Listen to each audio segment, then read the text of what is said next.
शहर की बहू आई गांव में।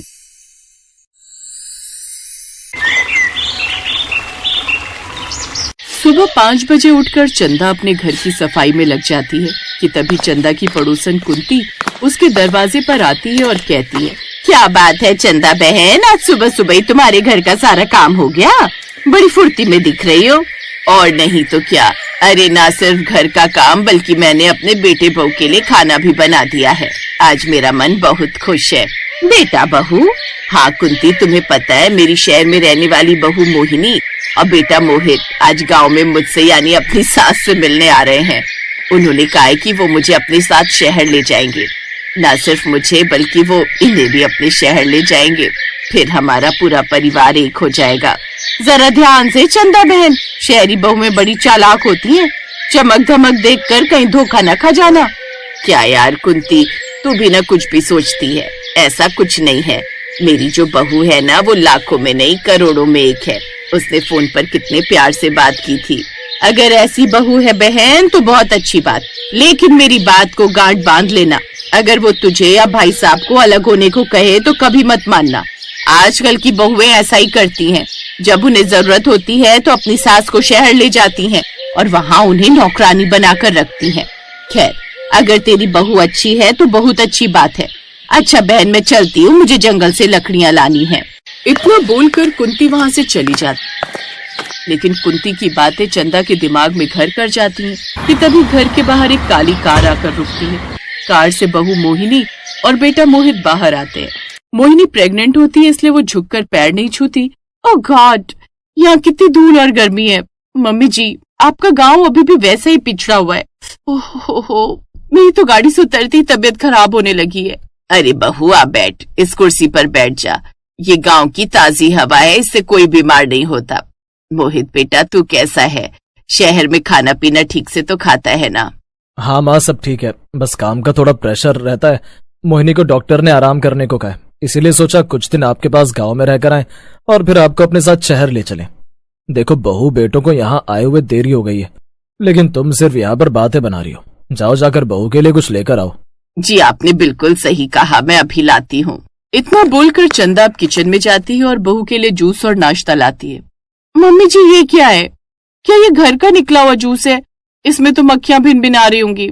मुझे पैकेट वाला जूस चाहिए। मोहित, तुम मुझे कहाँ ले आए? यहाँ तो ढंग का पानी भी नहीं मिल रहा। बहू, ये तो ताजे फलों का जूस है, अभी निकाला है। अच्छा तुझे पसंद नहीं तो मैं तेरे लिए नारियल पानी मंगवाती हूँ, तू आराम कर। इतना बोलकर चंदा नारियल का पानी मंगवाने के लिए बाहर की ओर निकल जाती है, तो वहीं मोहिनी सीधा अपने कमरे में पहुंच जाती है। कमरों को देखकर अपनी नाक सिकोड़ती है। मोहित, देख रहे हो ये घर कितना छोटा और पुराना, और ये बिस्तर, मुझे नहीं लगता कि मैं यहाँ रात भी सो पाऊंगी। हमने इन्हें शहर ले जाने का फैसला किया ताकि ये घर का काम और बच्चे संभाल सके, लेकिन मुझे डर है कि ये मेरी मॉडर्न लाइफस्टाइल में फिट हो भी पाएंगे या नहीं। धीरे बोलो मोहिनी, माँ सुन लेगी। बस कुछ दिन की बात है, एक बार ये शहर चलने को तैयार हो जाए फिर हम अपनी मर्जी से चीजें करेंगे। मोहित की बात सुनकर मोहिनी कुछ नहीं बोलती और चुप हो जाती है। अब शाम होती है और चंदा ने बड़े चाव से बहू के लिए चूल्हे पर रोटियां और साग बनाया होता है। आ बहू, गर्मा गर्म खाना खा ले। चूल्हे की रोटी है, शहर में तो नसीब भी नहीं होती होगी। जी मम्मी जी, आपको पता है डॉक्टर ने मुझे ऑयली और ऐसा भारी खाना खाने से मना किया है। मैं ये सब नहीं खा सकती। मोहित, मुझे अभी के अभी शहर से कुछ मंगवा कर दो, वरना मैं भूखी रहूंगी। बहू, गांव में शहर जैसा खाना कहाँ मिलेगा? तेरी सास ने कितनी मेहनत से बनाया है, थोड़ा तो चख ले। पापा जी, मेहनत तो गधा भी करता है, इसका मतलब ये नहीं कि मैं कुछ भी खा लूं। और वैसे भी मुझे शहर जाने की जल्दी है। यहाँ की ये पुरानी सोच और ये मिट्टी के बर्तन मेरे बस की बात नहीं है। मोहिनी, ये तुम क्या कह रही हो? चुप नहीं रह सकती तुम। माँ, पापा, मोहिनी की तरफ से मैं आप लोगों से माफी मांगता हूँ।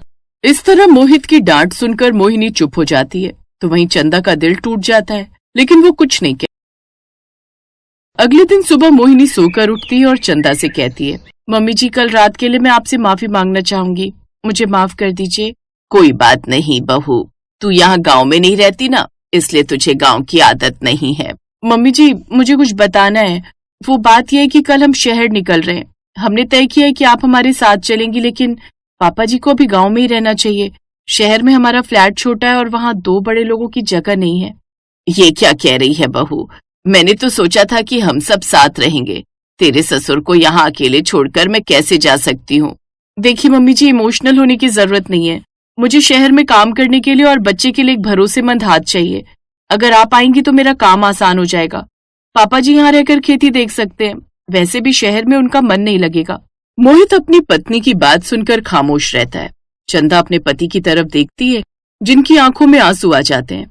तभी कुंती वहां से गुजरती है और ये सब सुन लेती है। देखा चंदा बहन, मैंने कहा था ना कि ये शहरी बहुएं सिर्फ अपना फायदा देखती हैं। ये तुझे शहर माँ बनाकर नहीं बल्कि एक मुफ्त की नौकरानी बनाकर ले जाना चाहती है, जो इसके बच्चे के गंदे कपड़े धोए और इसके नखरे सहे। ए औरत, तू कौन होती है हमारे बीच में बोलने वाली?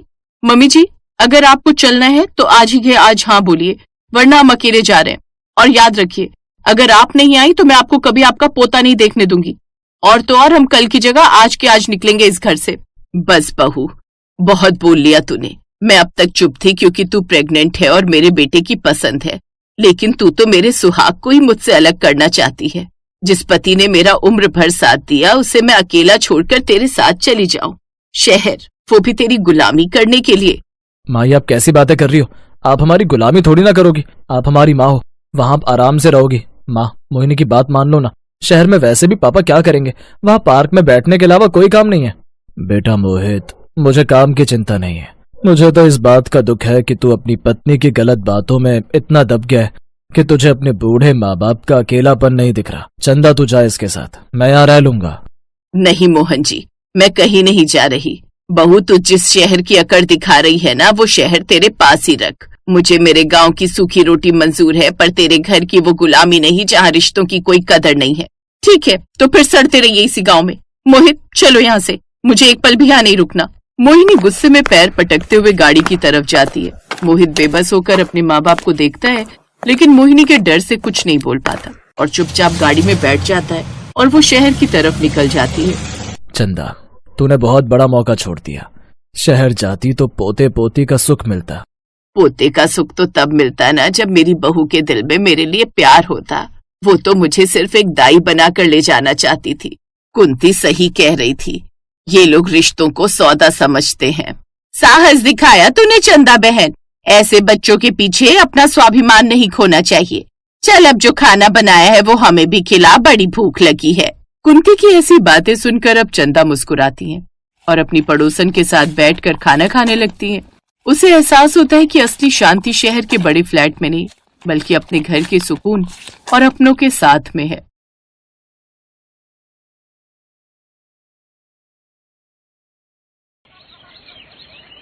पापा, मैं शिखर से प्यार करती हूँ और उसी से शादी करूंगी।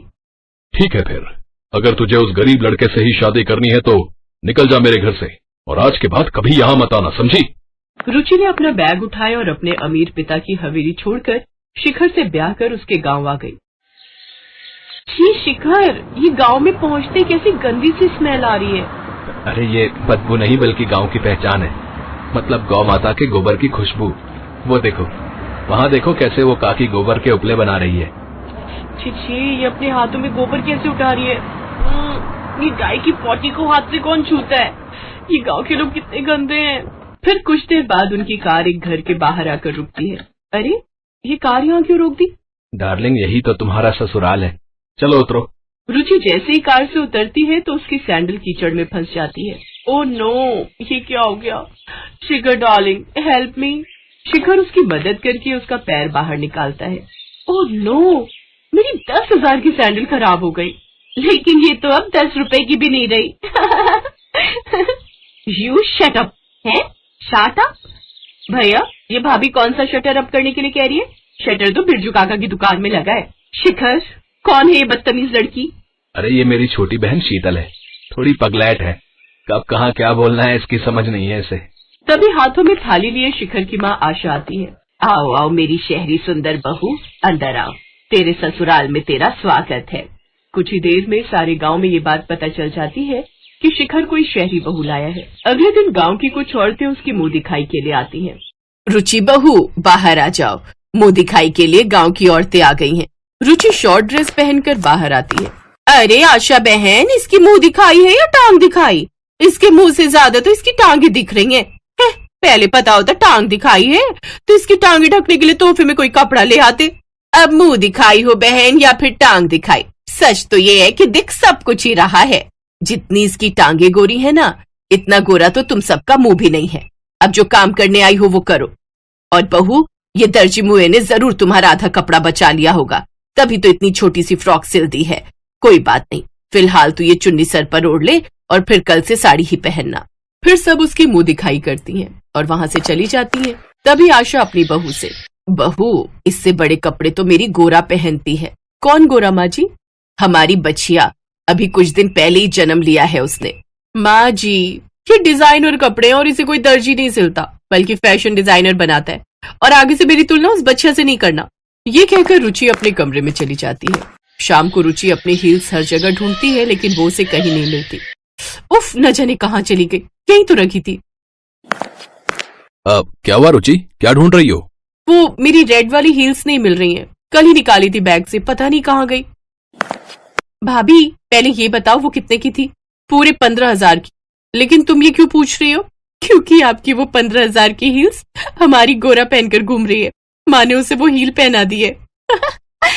रुचि, शिखर और शीतल बाहर आते हैं तो गोरा हील पहने खड़ी थी। ओह गॉड, मेरी 15,000 की हील्स का सत्यानाश कर दिया। अरे बहुरिया, तुम्हारी ये हील तो बहुत अच्छी है। देखो ना, गोरा बार बार खुटिया से भाग जाती है। अब हमने तुम्हारी खुटिया से इसे बांध दिया, अब मजाल है वो कहीं भाग पाए। ओह, मैं परेशान हो गई हूँ इन देहातियों से।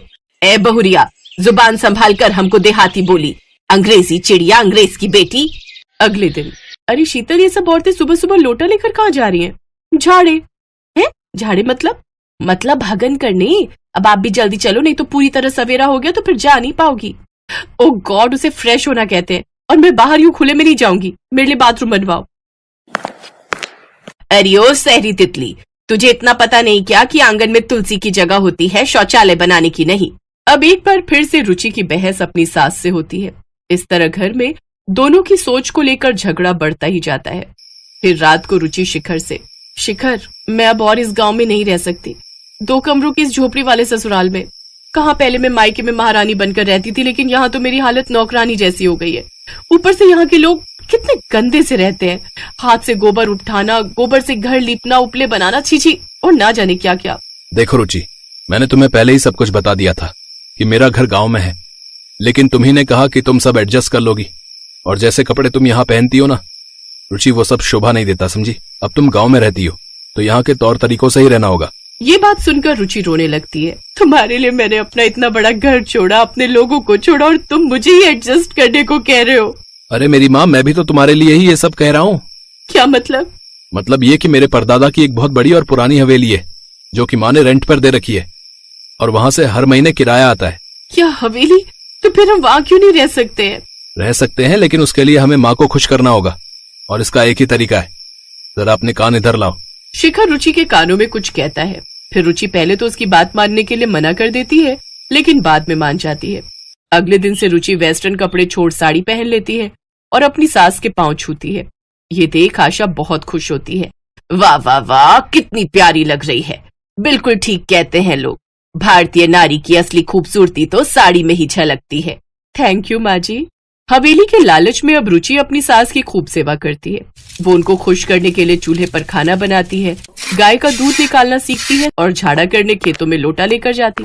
तो वहीं अपनी बहू की सेवा से खुश होकर आशा भी बदलने की सोचती है। जब ये बहू इतने अमीर घर की होकर हमारे लिए इतना कुछ कर सकती है, तो फिर हम क्यों नहीं इसके लिए अपना रहन सहन बदल सकते हैं। अब आशा देवी अपनी उस हवेली को खाली करवाती है और उसमें सुख सुविधा की हर चीज लाकर रख देती है। उसमें मॉड्यूलर किचन बनवा देती है, साथ ही शौचालय भी, जिससे उसकी बहू को कोई परेशानी ना हो। ये देख रुचि भी बहुत खुश होती है। कुछ समय बाद वो गांव में एक डेयरी फर्म का बिजनेस खोल लेते हैं और उनका ये बिजनेस खूब चलने लगता है।